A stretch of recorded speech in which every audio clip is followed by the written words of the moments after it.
Hey, I'm Dr. Travis Owens with Airrosti, and I'm in San Antonio, Texas at my second home, the Fit Stop CrossFit. And today I would like to show you a couple of movements that you can do to prepare for the back squat.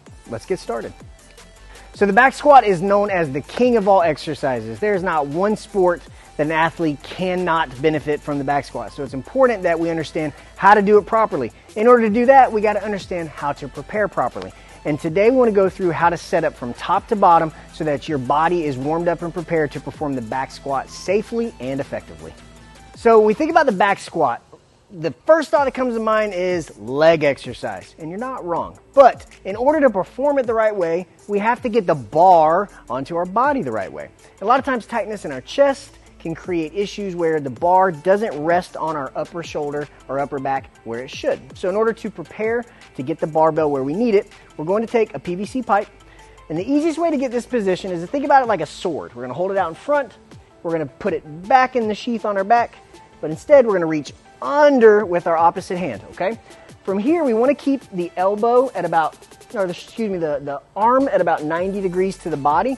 And our goal here is to work on rotating, pulling with that bottom hand to help loosen up the muscles in the front of our shoulder. Now, one thing we want to make sure of is that we're not coming forward because our arms aren't forward in the barbell. Our shoulder blades are pulled back and our hand ends up around about the space where our shoulder is. So from here, we would want to pull up, get a nice big stretch in the shoulder, and we can either hold this for 30 to 60 seconds, or we can do almost a dynamic version where we're kind of pulling and relaxing and monitoring how much range of motion that we get when we pull. We want to get that elbow able to rotate as far as we can without any pain or discomfort in the elbow or in the shoulder. So now that we've got our shoulders warmed up, let's look at the lower half of our body. So the squat is called the king of all exercises because it pretty much recruits every muscle group in the body. So we want to prepare as much as we can with efficiency. So there's a stretch called the world's greatest stretch. And the reason is it pretty much stretches everything from about here to your toes. And the way we do that is we're going to start in a lunge position. So we take a knee and we're going to take our inside hand, place it down by our feet, and we're going to lift that back leg, okay? From here, we're going to drop the inside hand and we're going to rotate our torso up towards the ceiling, reaching as high as we can.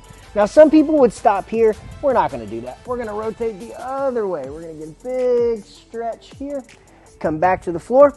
We're going to then extend the leg as far as you can, and then from there, pull that toe up to get a little bit of a calf stretch, come back to the top. Then we would step back into our opposite side.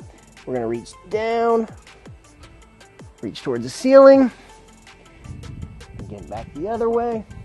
We're going to rock back, getting a good hamstring stretch, lift that toe, get a little bit of a calf, and then we repeat. Ways that you can also vary this to get a little bit more of a stretch are in the bottom. We can drop that elbow down before we rotate, and we can also try to work on pushing that knee out to get a little bit more of a stretch through the inner side of the leg. Another reason why it's called the world's greatest stretch is because it's variable. It allows you to find where you feel the tightest or need the most work and make sure we focus on that before we start our squats. So our last movement to get ready for the squat is actually a squat. I know, roll with me on this. We're going to grab a plate. I'm going to be using a 25. You can use a 5, a 10, whatever feels comfortable for you to hold.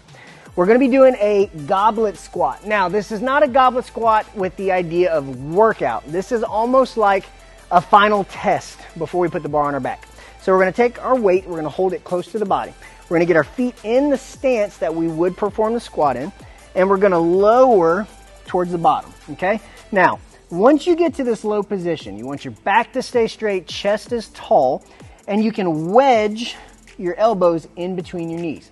From here, we can push out and kind of stretch the inside part of our thighs. And we can also rock back and forth to make sure our calves and our Achilles are loose. Because if we have tightness in the calf, it'll change the ability for us to get deep enough in a squat to stay comfortable and stay safe. So we want to use this not only as a stretch, but also as kind of a test. Where do I feel the last little bit of tightness or restriction before I actually put the bar on my back? If you find calf tightness, spend a little bit more time kind of rocking to that calf. If you feel your hips feel stiff, spend some time kind of driving into the knees to open those up. Usually once you get down here, a minute to a minute and a half is usually good. If you feel comfortable in all of those positions, we can get into the goblet squat, drive out, come back up. We can lower back down, kind of spend some time and come back up, and we can perform a few reps of this exercise or this stretch versus just staying in the bottom and holding. Use it as a final test. Make sure we find anywhere that feels restricted and we get that feeling good before we get the bar on our back. Thanks so much for joining us for this video. If you found our tips to be helpful, don't forget to like and subscribe. And if there's any other sports or activities that we could help you to prepare for, let us know in the comments below. We'll catch you on the next video.